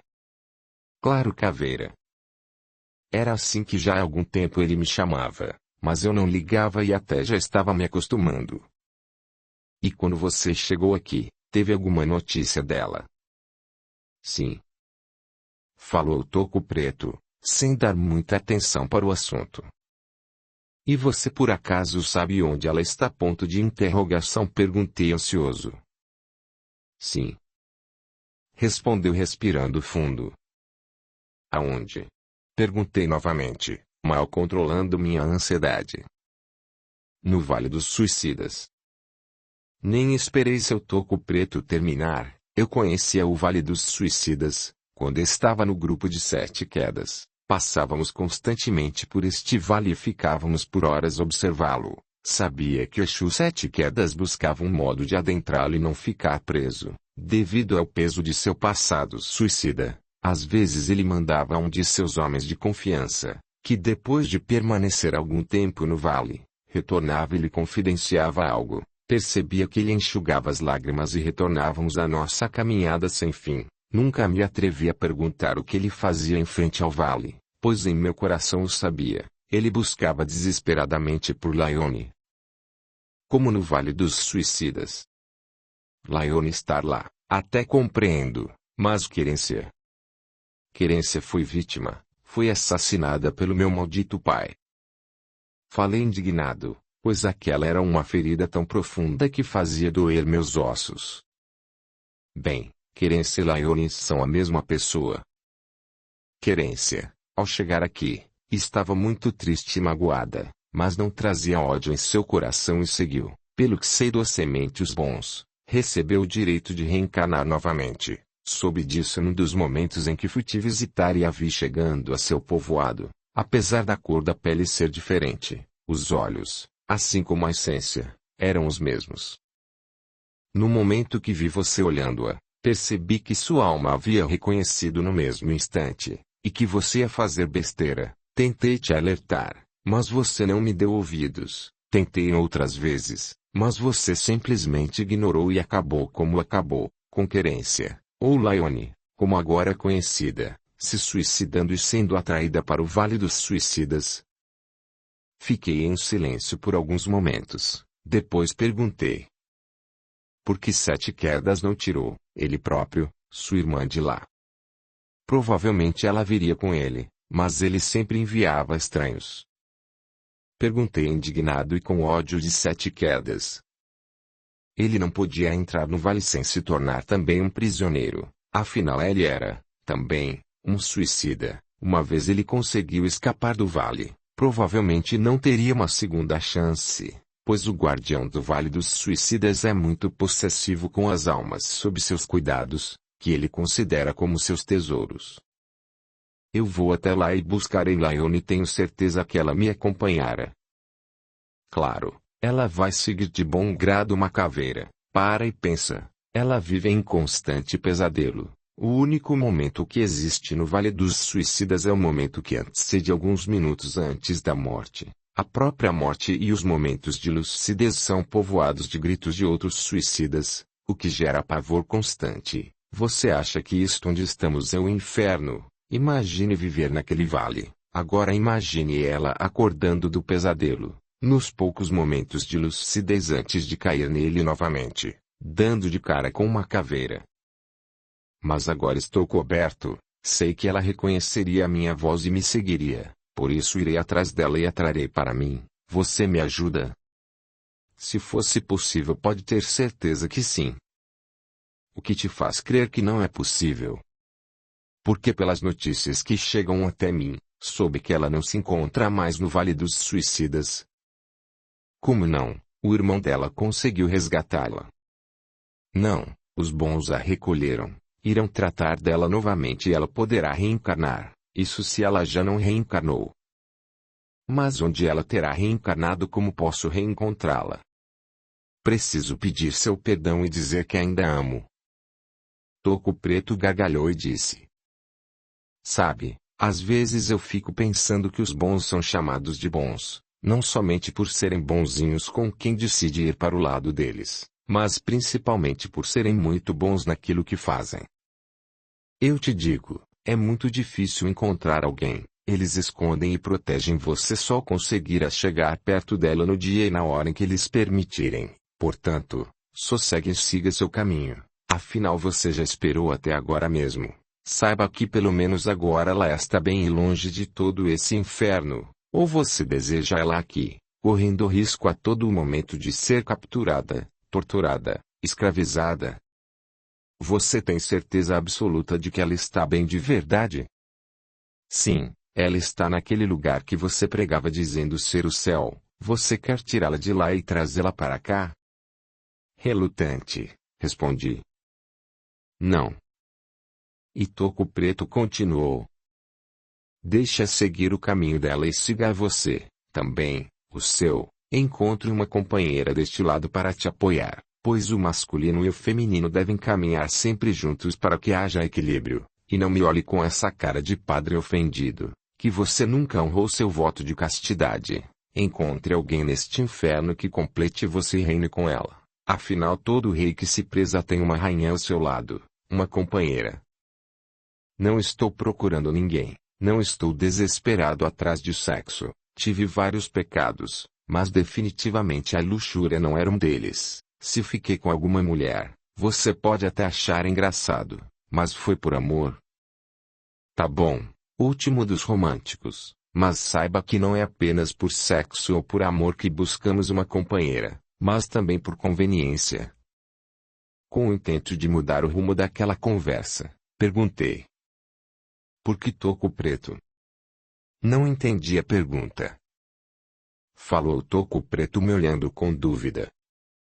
São óbvios os motivos pelos quais sou chamado de caveira, mas por que você é chamado de Toco Preto? Seu Toco Preto sorriu um sorriso pesado, que o remeteu a um passado que provavelmente desejava esquecer, mas me olhou nos olhos e, respirando fundo, ele respondeu. Foi há bastante tempo, pouco antes de adentrar nesse mundo, fui pego roubando por um capitão do mato. Eles estavam se proliferando rapidamente. Escravos alforriados que capturavam seus irmãos foragidos em troca de recompensas, a pior escória de ser humano que pode existir. Fui capturado, Após ele tirar de mim tudo que tinha juntado com o intento de conseguir comprar minha liberdade, ele me torturou muito para que eu revelasse de onde fugi e poder me levar de volta para receber sua recompensa. Implorei para ele me deixar partir, já que ele havia pego todo o meu dinheiro, que por sinal não era pouco. Ele riu, chamando-me de escravo fujão, dizendo que o destino de todo escravo fujão é o tronco e a chibata. Então me amarrou num tronco de árvore e me açoitou até que eu morresse. Não satisfeito com sua maldade, ateou fogo no meu corpo já sem vida, mas eu não estava longe dali. De cima minha alma observava meu corpo queimar e meditava horrorizado sobre a maldade da humanidade. Se não bastassem os brancos, tínhamos que enfrentar nós, os irmãos de cor, os traidores da raça. Olhava aquele homem mau que ainda gargalhava ao ver meu corpo em chamas, esperando que mesmo se tornasse cinza. Naquele instante pensei no que aquele homem, na sua sede por maldade, havia me tornado, um miserável toco preto. Ele podia destruir o meu corpo, mas nunca a minha alma, pois esta estava ali, verdadeiramente livre para ir, vir e se vingar. Naquele momento, pela primeira vez em toda a minha vida, eu era livre, mas para isso precisei primeiro me tornar um toco preto. Então toco preto serei, a partir de então, foi o nome que adotei para mim. Continuei perguntando. E o seu caminho e o desse capitão do mato, voltaram a se cruzar? Sim, respondeu lacônico seu toco preto. E como foi esse encontro? Bem, o que posso dizer é que terminou bem para o meu lado. E retirando da bolsa onde carregava seus ovoides uma caixinha, abriu e me mostrou uma ovoide, cuja energia liberada era tão angustiante que chegava a dar aflição, e continuou me dizendo. Te apresento o capitão do mato ou pelo menos o que sobrou dele, trago-o sempre comigo para ter a certeza de que ele nunca mais vai trabalhar a favor de brancos escravagistas, mas sim contra eles, pois é esse ovoide que faço questão de usar quando encontro um senhor de escravo muito mau. A angústia que esse ovoide produz no infeliz é tão grande que geralmente o leva ao suicídio, o que, por sua vez, produz um terrível sofrimento no ovoide. E dizendo isso se retirou. Retornamos à nossa caminhada e nunca mais retornamos àquele assunto, que eu sabia ser ainda muito penoso para toco preto. Estávamos em nossa jornada rumo a nenhum lugar, quando deparamos novamente com o trono da lei. Era lindo, pela primeira vez me senti encantado por aquele trono, que era repleto de símbolos que não conseguíamos compreender.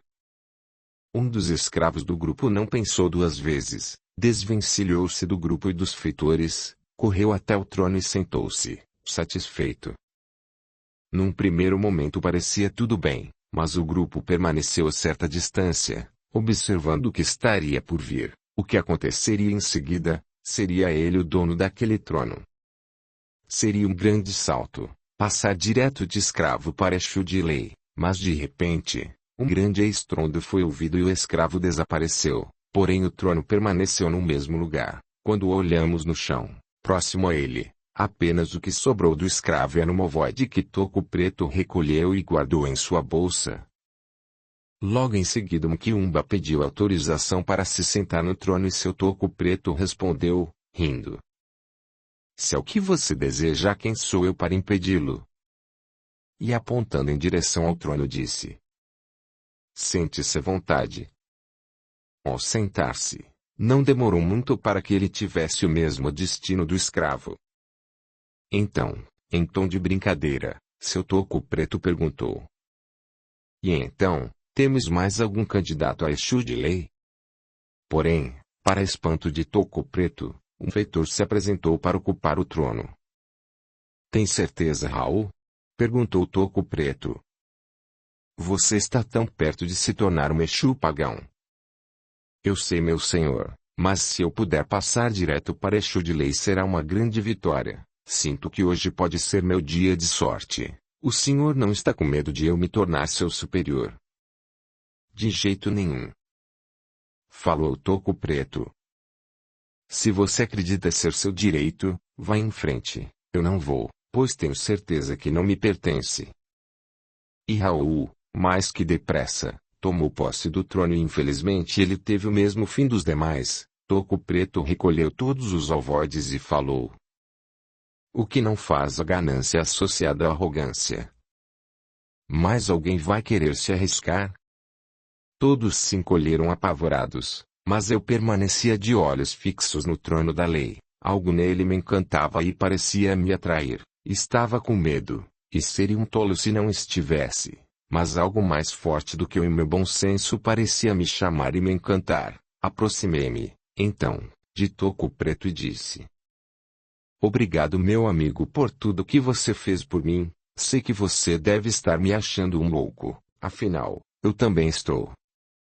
Porém, não sei como explicar. É algo mais forte do que eu. Gostaria de permanecer com você, mas sinto que nosso destino deve se separar aqui. Se por acaso eu me tornar um ovoide e você puder levar-me com carinho com você, eu agradeço. Agora, se o trono for meu e por acaso ele desaparecer me levando, quero que saiba que levarei sua amizade sempre comigo e que esperarei ansioso por nosso reencontro.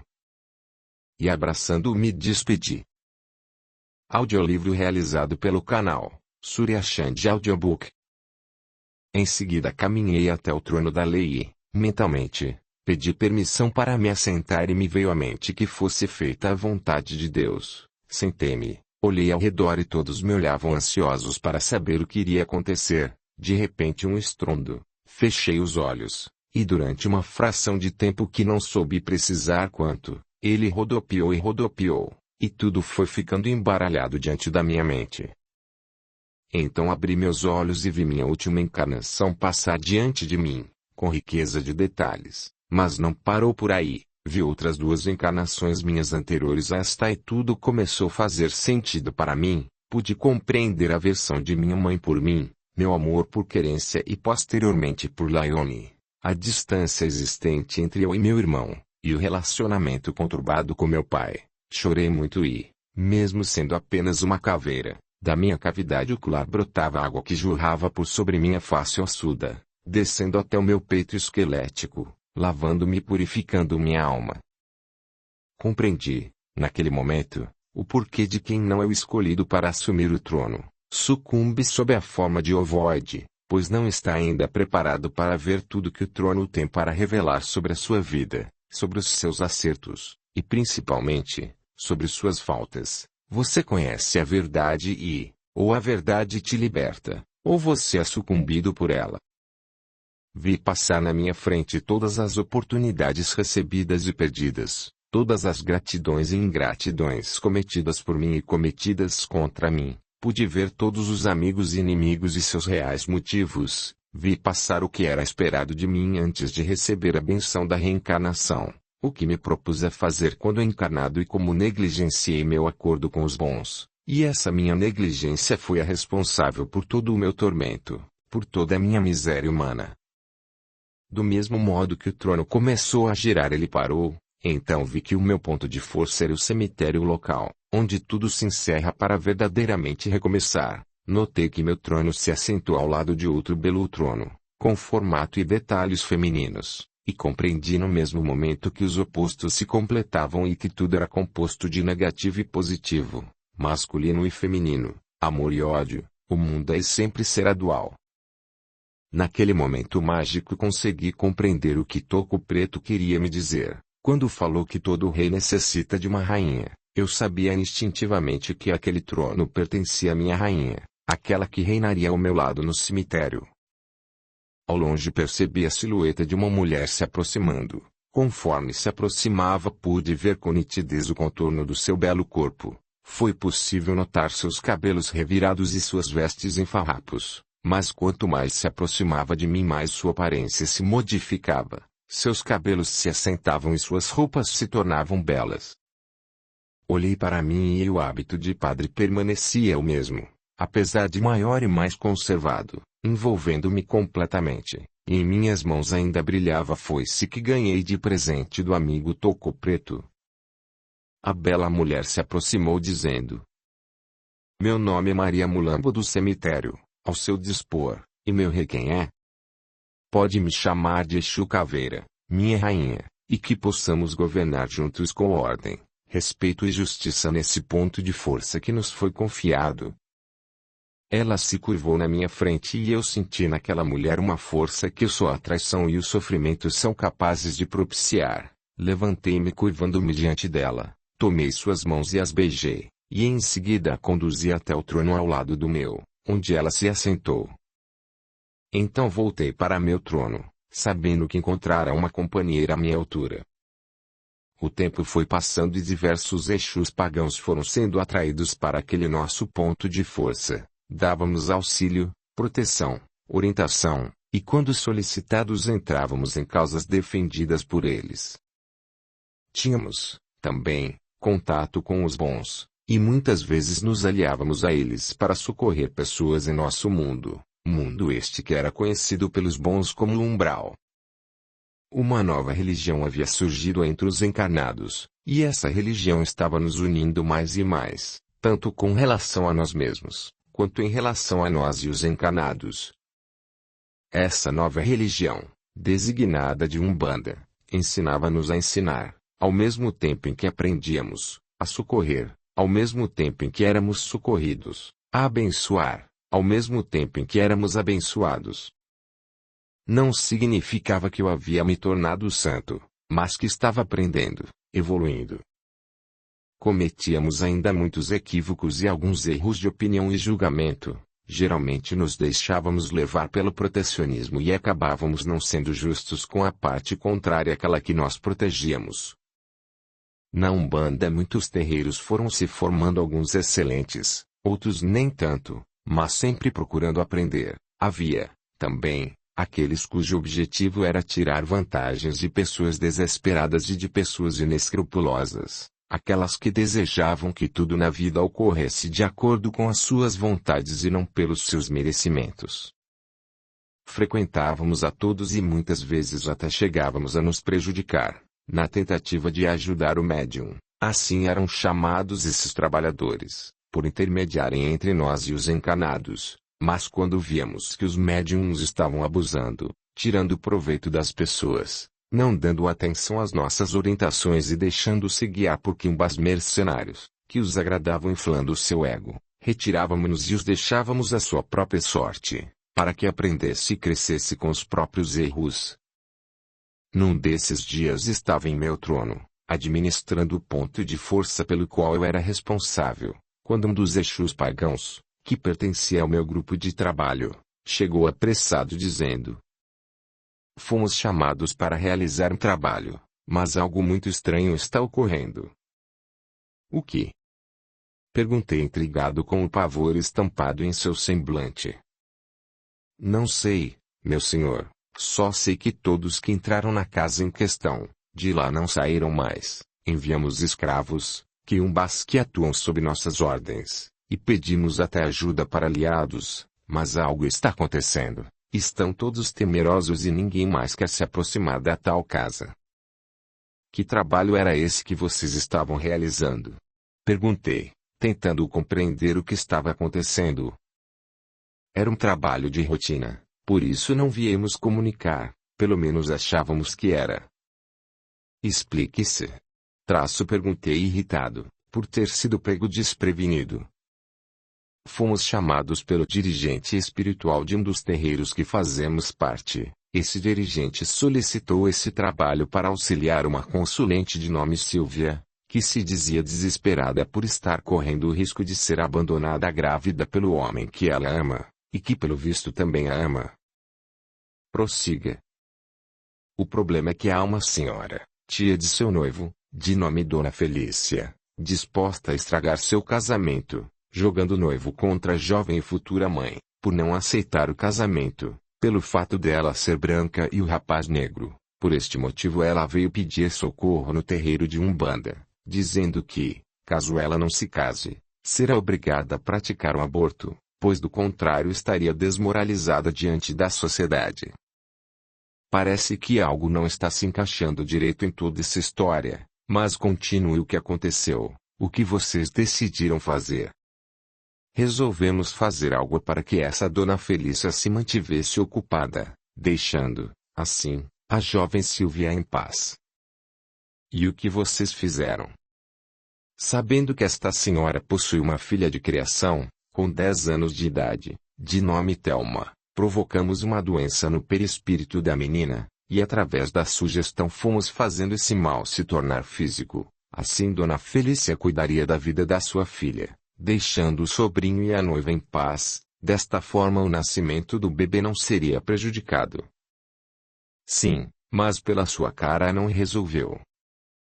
Não, Silvia nos procurou novamente, dizendo que mesmo com a filha doente, Dona Felícia continuava causando dificuldades e que seu noivo estava começando a ter dúvidas com relação ao casamento. E como se isso não bastasse, seus pais a pressionavam, afirmando que caso ela não se casasse teria que fazer o aborto, ou sumir da casa deles, pois não queriam saber de uma filha-mãe solteira para empurcalhar o nome da família. Bem, resolvemos pegar mais pesado com Dona Felícia, fazendo com que ela sentisse na pele o que Silvia estava passando, por correr o risco de ter que matar o próprio filho. Para isso provocaríamos a morte de Thelma, sua filha. E estava tudo correndo bem. O estado de saúde da menina se agravou e estávamos próximos a atingir nosso objetivo.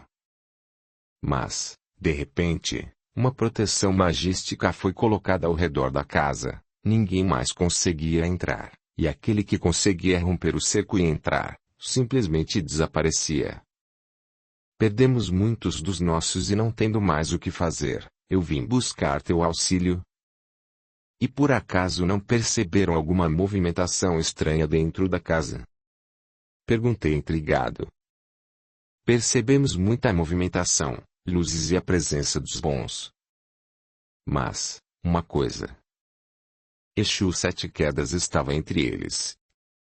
Fiquei indignado ao ouvir que Sete Quedas estava presente, pois tinha certeza que ele devia estar querendo destruir meus seguidores e aliados, para assim poder me prejudicar e me fazer novamente seu escravo. Por isso deveria estar ajudando a mãe de Thelma, a garota que deveria morrer para salvar a vida do bebê que Silvia trazia em seu ventre. Então, movido por um impulso, decidi que enfrentaria seus 7 quedas e os bons que a ele se aliaram, pessoalmente. Com este pensamento me transportei direto do meu trono até uma casa simples. Com toda a ferocidade consegui vencer a barreira de segurança e entrar aonde se encontrava a pequena Thelma. Observei um redemoinho que sugava tudo o que dele se aproximasse próximo à cabeceira do leito da pequena Thelma, que devido à doença provocada parecia muito mais jovem e frágil, faltando muito pouco para sucumbir. Percebi no mesmo momento que os que ali entraram de forma desavisada, foram sugados pelo redemoinho energético e levados de lá para algum lugar, que eu sentia os meus ossos tremerem apenas de imaginar. Porém, eu não cairia, afinal eu havia enxergado tal redemoinho, e mesmo que me destruíssem, antes levaria a vida daquela menina protegida por 7 quedas, que por sinal, para minha surpresa, encontrava-se só, pois não enxergava ninguém no quarto além da garota, que caiu em um sono profundo, mas por estar muito fraca permanecia perto do corpo. Provavelmente com medo que algo de mal pudesse ocorrer a ele, coloquei-me, então, à sua frente, e tirei o capuz me mostrando na minha forma de caveira. Thelma, no mesmo instante, entrou em desespero e seu estado piorou consideravelmente. Sabia que só de me ver ela morreria de susto e me senti animado. Foi então que algo surpreendente aconteceu. Olhei para seus olhos castanhos, profundos e apavorados. E enxerguei por trás deles os olhos que tão bem conhecia e amava. Aquela garotinha que estava quase conseguindo destruir era ninguém menos que Laione, o grande e único amor da minha vida. Entendi no mesmo instante porque Exu Sete Quedas estava lá. Ele estava protegendo a irmã que havia reencarnado naquela franzina garotinha morena clara, de olhos castanhos profundos e brilhantes, que me olhavam apavorados. Eram os mesmos olhos que eu amava, e que tantas vezes me olharam com carinho, mas que agora me fitavam com pavor, como quem fita um monstro executor. Naquele momento eu me sentia mais baixa e infeliz de todas as criaturas. Caí de joelho a seus pés, de cabeça baixa, procurando ocultar minha forma entre as mãos, implorando perdão e chorando compulsivamente. De repente ela parou de chorar, me olhou e sorrindo gritou: Ramon, é você meu querido, como rezei para você me encontrar e Deus me atendeu, você veio me salvar. Neste instante ergui a cabeça, incrédulo de que ela realmente tivesse me reconhecido. Ao afastar as mãos do rosto pude enxergá-las, e não eram mais as mãos de um esqueleto, mas sim, havia retornado à minha antiga forma. Ela me abraçou e eu, repleto de emoção, conduzi de volta para a cama. Nesse momento seu espírito retornou ao corpo e ela despertou, sentindo-se melhor, mas, ao mesmo tempo confusa diante de um pesadelo que se tornou um sonho agradável. Olhei ao redor e percebi que não estava sozinho. Apenas minha baixa vibração me impedia de ver os outros que ali se encontravam, entre eles Exu Sete Quedas e seu toco preto, que me ampararam, mas me senti envergonhado e fugi dali, indo me ocultar na capela do Campo Santo, no Cruzeiro das Almas. Meu desespero diante do mal que quase cometi contra aquela a quem jurei amor eterno era tanto, somado a tudo que já tinha passado até aquele momento, que decidi desistir de tudo e me tornar um nada, trancando-me dentro de mim mesmo, e assim, proteger a mim e a ela da minha loucura, na forma de uma ovoide. Mas, antes de conseguir atingir esse meu objetivo, fui envolvido por uma forte luz violeta, quente e acolhedora, que acalmava e transmitia paz. Essa maravilhosa luz tomou a forma de um homem muito idoso, cuja expressão transmitia esperança e amor. Eu, ainda cansado, perguntei: Quem é o Senhor? E ele me respondeu com uma voz tão doce, que parecia tomar os cantos mais impenetráveis do meu ser. Eu sou seu pai, sou seu irmão e amigo, sou o Baluaê. Sabia quem era pai o Baluaê, sabia que era o dono do cemitério que cuidava, desde o verme até o mais iluminado que ali chegava, com o mesmo cuidado e atenção. Sabia que estava diante de um orixá, mas seu carinho era tão grande que não sentia medo, apesar das minhas grandes faltas. Sentia sim vergonha por todos os meus atos, que somente consegui dizer: Não sou digno de ti, meu pai. Sou pior que um verme rastejante. Não sou digno de ter de volta a minha forma humana, justamente no momento que praticava o ato mais repugnante da minha vida. Não digo apenas por ser contra o grande amor da minha vida, mas por ser contra uma vida inocente. E mesmo que não fosse uma vida inocente, quem sou eu para determinar quem deve viver e quem deve morrer, para me colocar de Deus diante de meus irmãos? Já não bastam todos os desvarios que cometi quando encarnado. Eu que deveria ser apenas um instrumento de Deus, quis me fazer maior e mais sábio que ele, e mesmo diante de todo o meu desvario, ele ainda mandou a ti para me socorrer. Não, meu pai, não sou digno de merecer tamanha honra. E pai o Baluaê, ainda me envolvendo em seus braços, falou: Do mesmo modo que não é lícito julgarmos nossos irmãos, também não é lícito julgarmos e condenarmos a nós mesmos. Meu filho, você cometeu muitos erros, mas também cometeu acertos, e o mais importante, você aprendeu com os erros. Se Olorum, nosso Pai Maior, permitiu que eu viesse até você, é porque ele encontrou o merecimento em você. É porque assim tinha que ser. Eu me sinto muito feliz de estar aqui a te resgatar de volta para o Criador, pois lembre-se, nesta vida ninguém é maior ou melhor que ninguém, pois vivemos num mesmo mundo, sob a proteção do mesmo Pai, somos todos irmãos, e como irmãos, devemos ajudar sempre uns aos outros, os que estão mais fortes carregando os que estão mais fracos, porque o fraco de hoje pode ser o forte de amanhã, portanto, é necessário sempre nos apoiarmos para que, desta forma, a vida seja mantida. Audiolivro realizado pelo canal Surya Chand Audiobook. E prosseguiu dizendo: Dando abrigo e amparo aos necessitados, água para os sedentos, comida para os famintos, amor para os carentes e fazendo companhia para os solitários. Devemos ainda cuidar dos doentes, sejam da alma ou do corpo, pois só assim estaremos ajudando nosso Pai Maior a manter a vida, tanto a nossa como a de nossos irmãos. E nunca, em hipótese alguma, devemos desistir de quem quer que seja, por mais que acreditemos que essa pessoa não seja digna de auxílio.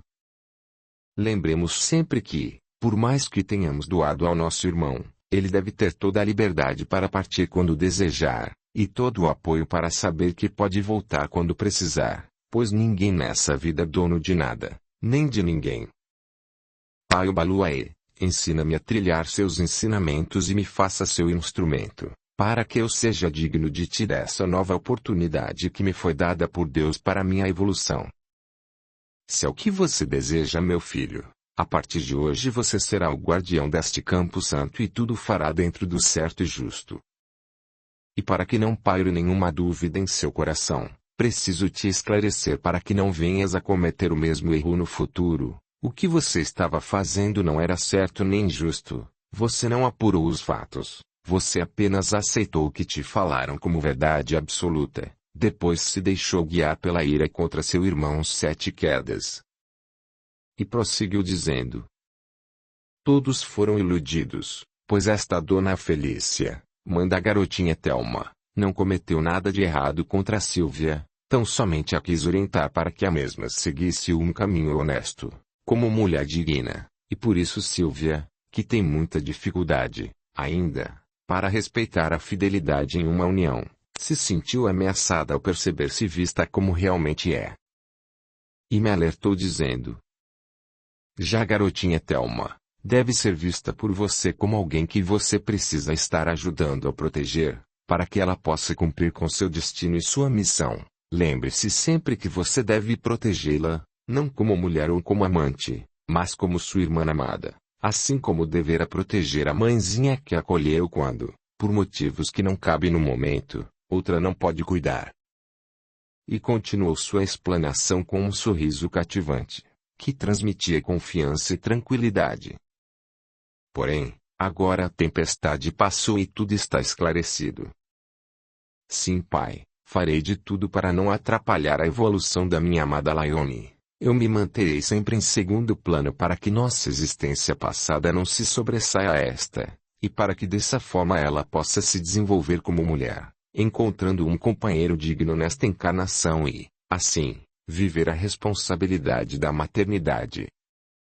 Depois, apenas depois que ela atravessar o véu da vida e da morte, se for desejo dela, permitido pelo Pai Maior, e diante da sua benção meu Pai Obaluaê, poderei ter meu tão ansiado reencontro com ela.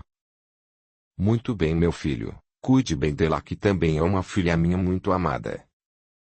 E lembre-se, não é apenas ela que necessita dos seus cuidados, mas todos os que forem colocados em seu caminho, e tenha certeza que serão muitos, pois para isso te faço, a partir de agora, guardião do cemitério. E dizendo essas últimas palavras ele se foi, deixando-me marcado com seu símbolo, que me identificaria a partir dali, como seu guardião. Passei a ser conhecido, a partir de então, como Exu Caveira, o guardião do Calunga. Fim.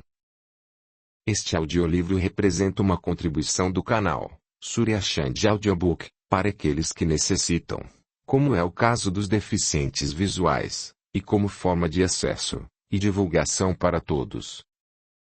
Se inscreva, ative o sininho, e clique em todas, para receber as notificações de novos audiolivros.